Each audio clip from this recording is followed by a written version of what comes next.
نحمده ونصلي على رسوله الكريم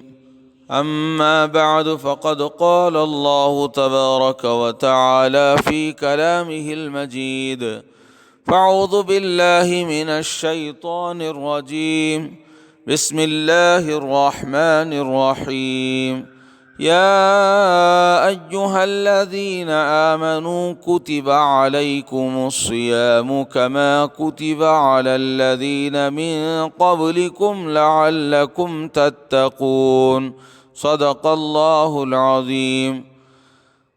اللہ تبارک و تعالی قرآن مجید میں ارشاد فرما رہے ہیں، اے ایمان والو، تم پر روزے فرض کر دیے گئے، یعنی رمضان کے روزے تم پر فرض ہیں جیسا کہ تم سے پہلے والے لوگوں پر روزے فرض تھے۔ یہ اس لیے فرض کیے گئے تاکہ تم پرہیزگار بنو، متقی بنو، تقوی تمہارے اندر آئے۔ ماہ مبارک رمضان المبارک کا مہینہ آنے ہی والا ہے، 29ویں تاریخ ہے۔ اللہ کے نبی صلی اللہ علیہ وسلم نے آخری تاریخ میں شعبان کی ایک وعظ ارشاد فرمایا تھا،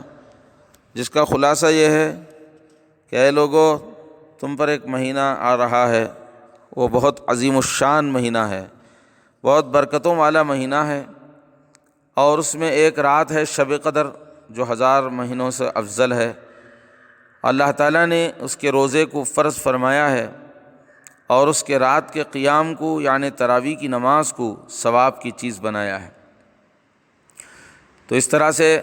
اللہ کے نبی صلی اللہ علیہ وسلم نے بہت ساری فضیلتیں اس حدیث میں ارشاد فرمائی ہیں۔ تو رمضان کا مبارک مہینہ ہمارے سامنے مہمان بن کر آ رہا ہے، تو ہر مسلمان کے دل میں بہت بڑی خوشی ہونی چاہیے کہ پچھلے سال تو مسجد کی عبادت سے ہم رہ گئے، تراویح کی مکمل اور قرآن کی سماعت سے رہ گئے۔ اللہ تعالیٰ ایک اچھا موقع عطا فرما رہا ہے، تو خوش ہونا چاہیے اور اللہ سے دعا کرنی چاہیے کہ اے اللہ آنے والے مہینے کا بھرپور استقبال کرنے کی توفیق عطا فرما، اور اس کے لیے ابھی سے تیاری کرنی چاہیے کہ ہم رمضان کا بھرپور استقبال کریں، پورے مہینے کے روزے رکھیں، مکمل 20 رکعت تراویح مرد حضرات باجماعت مسجد میں ادا کریں، اور خواتین گھروں کے اندر انفرادی طور پر ادا کریں، اور اسی طرح سے قرآن مجید کی کثرت سے تلاوت کا اہتمام ہو، اس لیے کہ اللہ تعالیٰ نے اس مہینے کا تعارف قرآن کے ذریعے سے فرمایا ہے۔ شہر رمضان الذی انزل فیہ القرآن، رمضان کا وہ مبارک مہینہ ہے جس میں قرآن مجید نازل کیا گیا۔ تو اللہ کی اتنی بڑی کتاب اس میں اتری ہے، تو قرآن جو ہے رمضان کی روح ہے، رمضان جسم ہے تو قرآن اس کی روح ہے۔ تو کثرت سے قرآن پڑھنے کا عزم اور حوصلہ پیدا کرنا چاہیے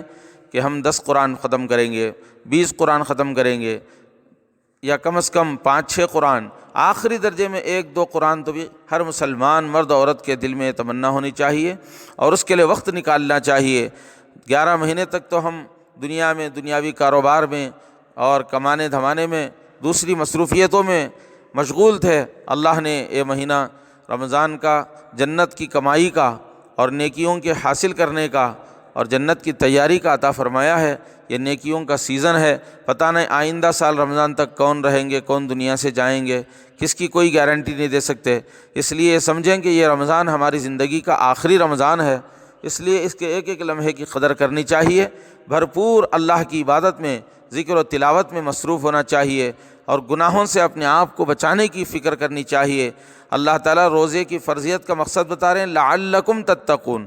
کہ روزہ فرض کیا گیا تاکہ تم پرہیزگار بنو، گناہوں سے بچو۔ تو ہر قسم کے گناہوں سے ہم کو بچنا چاہیے، بچنے کی کوشش کرنی چاہیے، اور اللہ تعالیٰ سے دعا بھی کرنی چاہیے کہ اللہ عافیت کے ساتھ رمضان گزارے۔ پھر لاک ڈاؤن پڑنے سے، مسجدیں بند ہونے سے، تراویح کی نماز سے محروم ہونے سے اللہ تعالیٰ ہماری آپ کی ساری امت کی حفاظت فرمائے۔ آمین، وآخر دعوانا ان الحمد للہ رب العالمین۔